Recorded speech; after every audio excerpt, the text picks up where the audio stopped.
Bienvenidos a Pelotón Sin Filtro, el canal donde te contamos lo que otros callan en el mundo del ciclismo. Escucha esto bien, porque parece mentira. Isaac del Toro estuvo a punto de perder el podio del Tour de Francia hoy mismo. No en una montaña, no en una contrarreloj, en un simple día de sprint, en mitad de la nada, sin que casi nadie se diera cuenta de lo que estaba pasando en directo. Hoy hubo caídas de verdad en el pelotón, corredores al suelo, rasguños y heridas visibles en pleno caos del arranque. Pero lo de Isaac no fue eso, fue algo mucho más silencioso y por eso mismo mucho más peligroso. Quedó cortado de la cabeza de carrera, de golpe, sin avisar, 50 segundos reales, esfumados en un instante. Y justo al otro lado de esa brecha, esperando ese momento exacto sin saber que le había llegado, estaba Paul Seixas. 20 segundos es todo lo que separa su cuarto puesto del podio de Isaac. 20. Y de repente, esa distancia se le puso de oro en bandeja, gratis,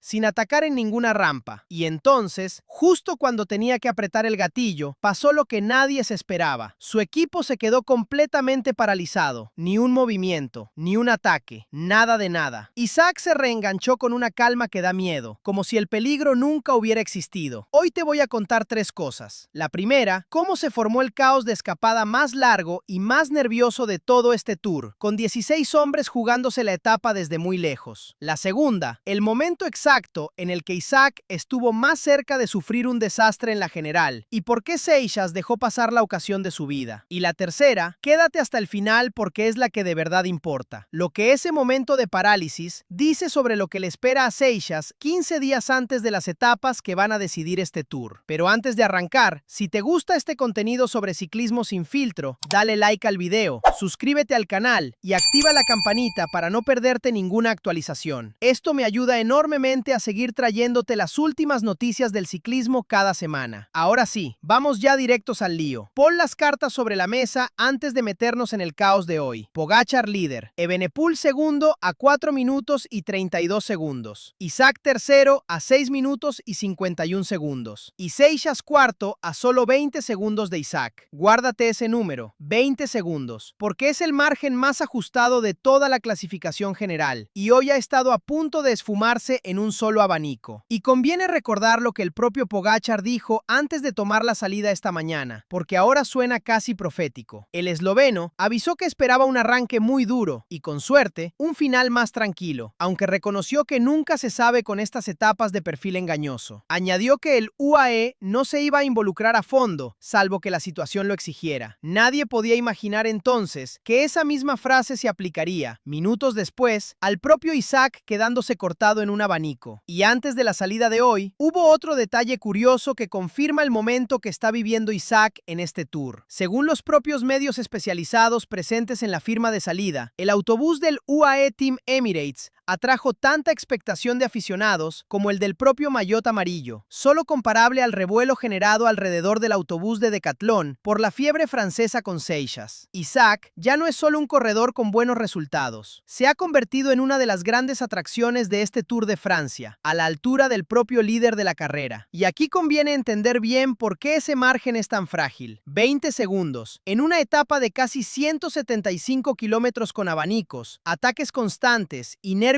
de campeonato, es literalmente nada. Un solo corte mal gestionado, un solo despiste, y esa distancia desaparece sin que nadie tenga que atacar en una montaña, ni gastar un solo vatio de más en una subida. Eso es exactamente lo que estuvo a punto de pasar hoy, en un día que sobre el papel no tenía absolutamente nada que ver con la pelea por el podio. Y aquí conviene detenerse un momento en el nivel real de esa fuga de 16, porque no era un grupo cualquiera de segunda fila buscando kilómetros de televisión. Egan Bernal, ganador del Tour en 2019, se dejó ver activo desde los primeros compases, en un intento más de recuperar sensaciones tras varias temporadas complicadas. Mathieu van der Poel, uno de los corredores más completos de su generación, decidió meterse en el meollo en vez de esperar a un sprint masivo que se había complicado sin su compañero Merlier en carrera. Jay Hindley, ganador de un Giro de Italia, y Jasper Stuyven, especialista en escapadas largas con victorias de prestigio en su palmarés, completaban un grupo con el suficiente nivel como para jugarse la etapa entre ellos sin que el pelotón tuviera ninguna opción real de recuperarlos por mucho que lo intentara. Vamos con la carrera, porque el primer tramo fue directamente una locura. 174 kilómetros y 7 entre Chambéry y Boiron, con 4 puertos pequeños encadenados en la primera hora y media. la Côte de Baza, la Côte de Rosillon, el Col de Prés y la Côte de Saint-Jean-d'Arvé. Ninguno superior a tercera categoría, pero suficientes para desgastar piernas y romper la calma. Desde el primer kilómetro, los equipos de los velocistas supieron que era su última oportunidad clara antes de los Alpes, y durante más de 60 kilómetros, nadie consiguió consolidar una fuga de verdad. El arranque fue tan agresivo que provocó varias caídas en el propio pelotón. Tom Pidcock se fue al suelo, pero volvió rápido a su bicicleta, mientras su compañero de equipo Fred Wright se llevó la peor parte, con heridas visibles en la mano tras un golpe más duro. En el mismo incidente estuvieron implicados Lenny Martínez, entonces séptimo de la general, Mark Hirschi y varios corredores más, aunque todos consiguieron continuar sin daños mayores. Mathieu Van Der Poel, Egan Bernal, Quinn Simmons, Pablo Castrillo, Mateo Jorgensen, Harold Tejada, Ionis Aguirre y una decena más lo intentaron una y otra vez, con ataques que se sucedían casi sin descanso puerto tras puerto, hasta que finalmente, ya superadas las principales dificultades, un grupo de 16 corredores logró abrir hueco de verdad, con nombres de peso como el propio Van Der Poel, Bernal, Jasper Stuyven, Jay Hindley y Tish Benoot. Y fue precisamente en medio de ese caos de ataques y contraataques, con el pelotón nervioso y fragmentado en pedazos por el ritmo endiablado, cuando llegó el momento que de verdad importa para esta historia. En uno de los abanicos que se formaron por el viento cruzado y la velocidad, Isaac quedó cortado de la cabeza de carrera. No fue un despiste suyo ni un fallo de su equipo. Es lo que pasa 15 veces al día en una etapa de este calibre, cuando el pelotón se estira como un elástico y cualquiera puede quedarse del lado equivocado durante unos segundos eternos. La brecha llegó a ser de 50 segundos reales. Un margen que, sumado a los 20 que ya tiene sobre Seixas, habría supuesto un mazazo serio para su podio si se hubiera consolidado apenas unos kilómetros más. Piensa en lo que eso significaba en ese instante exacto, con el pelotón roto en varios grupos y la confusión de saber quién estaba delante y quién se había quedado atrás. Seixas tenía delante la oportunidad más clara de todo el Tour para recortarle terreno a Isaac sin necesitar ni un solo puerto de montaña, sin necesitar ni siquiera atacar de verdad. Bastaba con que su equipo se organizara con un par de hombres tirando fuerte en el grupo correcto, aprovechando el desorden generalizado del pelotón. Su equipo, Decathlon, solo tenía que poner a un par de hombres a tirar con fuerza en ese corte, y la distancia se habría disparado en cuestión de kilómetros. Y no pasó absolutamente nada. La propia crónica oficial de la etapa lo confirma con estas palabras exactas. Decathlon no quiso aprovechar la circunstancia para Seixas. Ni un ataque, ni un intento. Silencio total. Mientras Isaac se recomponía tranquilamente al otro lado de la carretera. ¿Creéis que fue una decisión táctica calculada de Decathlon? ¿O simplemente se quedaron paralizados sin saber reaccionar a tiempo ante algo que nadie había ensayado? Déjamelo en los comentarios. Isaac, mientras tanto, no perdió los nervios en ningún momento. Se reenganchó junto a Mads Pedersen al grupo principal, con una calma que contrasta brutalmente con la parálisis del equipo rival. Sin gestos de pánico, sin radio a todo volumen pidiendo ayuda desesperada, sin ningún compañero teniendo que sacrificarse en último momento para tapar un agujero. Volvió como si el susto nunca hubiera existido, en lo que probablemente sea la gestión de crisis más silenciosa y menos comentada de todo este Tour de Francia hasta la fecha. Y hay otro momento de la jornada que hay que contar con el respeto que merece, porque no todo en el ciclismo son buenas noticias tácticas. Adam Yates, compañero de Isaac en el UAE y una de las piezas clave de la estructura de equipo que tantas veces hemos destacado en este canal, empezó a perder contacto a falta de unos 60 kilómetros para la meta. Lo que parecía un mal momento pasajero se convirtió en un calvario. El británico acabó completamente descolgado, cediendo más de 14 minutos con la cabeza de carrera, tras lo que parece un proceso vírico repentino. Las imágenes de Yates, luchando con el rostro completamente desencajado, para simplemente terminar la etapa, sin ninguna presión de resultado, fueron de las más duras de toda la jornada, e incluso los medios especializados dedicaron reportajes enteros a su calvario particular. Tim Wellens tuvo que acudir en su auxilio en los kilómetros finales, acompañándolo hasta meta para que no perdiera más tiempo del necesario. Desde este canal, deseamos una recuperación rápida a un corredor que ha sido pieza clave en más de un momento decisivo de este Tour para Isaac, y que ahora tendrá que reponerse con apenas un día de descanso antes del tramo más duro de toda la carrera. Mientras todo esto pasaba por detrás, la fuga de 16 seguía comiéndose la etapa por delante, ampliándose incluso con la incorporación de Mads Pedersen, Olav Koig y Víctor Campenaerts, que saltaron desde el pelotón para sumarse a un grupo cada vez más numeroso y más peligroso. Pedersen se llevó el sprint intermedio de Colombe con una facilidad pasmosa, ampliando todavía más su dominio en la clasificación por puntos y acercándose a los registros históricos de sprints intermedios ganados en la historia reciente del Tour. A 25 kilómetros de meta, Jasper Stuyven lanzó un ataque en solitario que llegó a darle casi un minuto de ventaja sobre sus perseguidores más cercanos, pareciendo tener la victoria en la mano durante buena parte del tramo final, en una etapa donde el belga ya venía de cumplir la curiosa cifra de 10.000 kilómetros de competición en lo que va de temporada. Pero el grupo perseguidor, cargado de nombres fuertes y con hambre de victoria, terminó reorganizándose en los últimos 10 kilómetros para neutralizar su aventura por completo. Ahí llegó el momento decisivo de la etapa, con los ataques sucediéndose sin descanso entre Per Strand Hagenes, Quinn Simmons, Derek G y el propio Van der Poel, en un tramo final donde nadie parecía dispuesto a conformarse con jugarse la victoria al sprint. Apareció la fortaleza colectiva de Alpecin de Koenig. Mathieu Van der Poel, que había pasado toda la jornada metido en la fuga desgastando piernas sin pensar en su propio resultado, realizó un lanzamiento perfecto para su compañero Jasper Philipsen. El neerlandés preparó el sprint con una aceleración impecable que dejó completamente servido el triunfo a su compañero, quien no desaprovechó la ocasión de levantar por fin los brazos en este Tour de Francia, después de varios intentos frustrados en llegadas masivas durante toda la carrera. Pablo Castrillo volvió a ser uno de los corredores más combativos del día, atacando en 2 ocasiones dentro del grupo perseguidor cuando Stuyven todavía rodaba en cabeza, en otra jornada de puro protagonismo para Movistar Team sin premio final. Es ya una historia que se repite etapa tras etapa en este Tour. El equipo español se muestra ofensivo, animador y presente en prácticamente todos los movimientos importantes de cada jornada, pero la victoria de etapa que persiguen desde Barcelona sigue resistiéndose, y cada día que pasa, la factura de tanta combatividad sin premio se hace un poco más pesada para todo el equipo. Mientras tanto, Biniam Girmay perdió una cantidad enorme de tiempo, más de 3 minutos, en un día para olvidar de cara a la lucha por el maillot verde. ¿Creéis que Isaac tuvo hoy más suerte que mérito al recuperar esos 50 segundos sin sufrir consecuencias? ¿O esa calma bajo presión es exactamente lo que separa a un candidato al podio de uno que no lo es? Déjamelo en los comentarios. Y aquí está mi lectura, marcada como opinión, pero con lo que hemos visto hoy delante, lo que pasó en ese abanico, dice mucho más de Seixas y de Decathlon que cualquier etapa de montaña podría decir. Cuando la oportunidad llegó servida en bandeja, sin necesitar atacar en un puerto, sin necesitar arriesgar nada extra, sin necesitar ni siquiera un esfuerzo colectivo prolongado, el equipo francés se congeló. Y eso, 15 días antes del bloque final de los Alpes, es una información que pesa muchísimo más de lo que parece a simple vista. Un equipo que duda cuando la ventaja cae del cielo, sin coste ni riesgo, va a dudar todavía más cuando tenga que construir esa misma ventaja desde cero, atacando de verdad, gastando piernas propias, contra un rival que tiene a Tadej Pogačar de gregario de lujo y a un equipo entero acostumbrado a tomar decisiones frías, bajo presión real. Isaac, por su parte, ha demostrado hoy algo que no se ve reflejado en la clasificación general de esta noche, pero que pesa exactamente igual que cualquier ataque en la montaña. Gestionó un susto real sin perder la cabeza, sin necesitar que nadie viniera a rescatarlo desde fuera, y volvió a la carretera principal como si el peligro nunca hubiera estado ahí de verdad. Esa frialdad bajo presión, esa capacidad de no entrar en pánico cuando el margen que tanto ha costado construir empieza a evaporarse en tiempo real, es precisamente la que ha faltado hoy en el bando contrario. Y no es la primera vez que vemos esta diferencia entre los dos bandos esta segunda semana de Tour, mientras el UAE ha ido resolviendo cada imprevisto con la misma calma, desde la caída de la etapa 15 hasta la contrarreloj de ayer. Seixas y su equipo siguen dando la sensación de necesitar que todo salga perfecto para poder competir de verdad. Piénsalo bien, si Seixas y su equipo no fueron capaces de aprovechar una ventaja de 50 segundos que se les regaló sin esfuerzo, en terreno llano y sin ninguna montaña de por medio, ¿qué posibilidades reales tienen de lograr ese mismo recorte atacando de verdad, cuesta arriba, en el terreno donde Isaac cuenta con la mejor estructura de equipo de todo el pelotón? La pregunta no es retórica, es matemática pura, y hoy hemos visto la primera prueba real de la respuesta. Y hay algo más que merece la pena subrayar sobre este episodio, más allá del resultado inmediato. La forma en que se resuelve un imprevisto de este tipo suele ser un indicador mucho más fiable de lo que va a pasar en la montaña que cualquier análisis de vatios o rendimientos pasados. Los equipos que reaccionan rápido y con decisión ante un abanico son, casi siempre, los mismos que después saben leer una etapa de montaña con puertos encadenados, saben cuándo atacar y cuándo esperar, y saben gestionar la presión cuando de verdad importa. Los que se congelan en llano, sin la excusa del desgaste físico de una montaña, suelen repetir ese mismo patrón cuando la presión aprieta de verdad en las rampas. Y hay que pensar también en lo que este momento supone para la cabeza de un corredor de apenas 19 años como Seixas. Ese tipo de bloqueo, cuando se repite delante de las cámaras y de todo el pelotón, empieza a convertirse en una etiqueta difícil de quitarse de encima. Y las etiquetas, en un deporte tan mental como este, pesan tanto como los kilos de más en una subida. Y conviene mirar esto también con la perspectiva de todo lo que Isaac lleva demostrado en esta segunda semana de Tour. Desde el bajón del Eliorán hasta hasta hoy, cada vez que la carretera le ha puesto delante un imprevisto, ya fuera una caída, un abanico, una avería mecánica o una crono contra el mejor especialista del mundo, la respuesta ha sido siempre la misma: gestión fría, sin dramas, resolviendo cada imprevisto por su cuenta. Esa consistencia, repetida etapa tras etapa, casi siempre en jornadas que sobre el papel no prometían nada especial, es lo que separa a un corredor con suerte puntual de uno que de verdad ha construido algo sólido. Es exactamente el tipo de detalle que, sumado uno a uno, día tras día, va construyendo la historia más grande del ciclismo mexicano en 36 años, aunque no siempre venga acompañado de una foto de podio o un titular llamativo. La clasificación general se mantiene esta noche exactamente igual que ayer, sin ningún cambio pese a todo lo vivido en la carretera. Pogačar líder, Evenepoel segundo, Isaac tercero y Seixas cuarto a esos mismos 20 segundos que hoy estuvieron a punto de esfumarse, sin que el francés hiciera nada por conseguirlo. Mañana llega la etapa 18, entre Boigón y Orsières-Merlet, con final en alto. Las previas señalan que no debería amenazar seriamente al maillot amarillo, pero después de lo que hemos visto hoy, en un simple abanico de llano, cualquier pronóstico se queda corto para esta segunda semana de Tour. Lo que sí parece cada vez más claro, etapa tras etapa, es que el verdadero examen para Seixas no va a ser solo físico, va a ser mental. Y hoy ha suspendido con nota, en un examen que ni siquiera sabía que estaba haciendo. ¿Creéis que Seixas tiene ya la fortaleza mental necesaria para pelear un podio del Tour de Francia? ¿O hoy hemos visto la grieta que puede costarle todo en los Alpes? Yo tengo mi respuesta. Quiero leer la tuya. Déjamela en los comentarios y vamos todos a apoyar al Torito aquí abajo. Y hasta aquí el video de hoy, fanáticos del pedal. Tras un día que parecía tranquilo sobre el papel y ha terminado revelando más sobre el estado mental de los aspirantes al podio que cualquier etapa de montaña podría enseñarnos. Recuerda que en el fondo del embudo de la general siguen Lenny Martínez y Tom Pidcock a más de 12 minutos y que cualquier gestión de este tipo, buena o mala, puede reordenar ese bloque entero antes de llegar a París. Si todavía no le has dado like, hazlo ahora, suscríbete al canal si aún no lo has hecho y activa la campanita para no perderte nada de lo que viene mañana en el Tour de Francia, cuando empieza de verdad la cuenta atrás hacia los Alpes.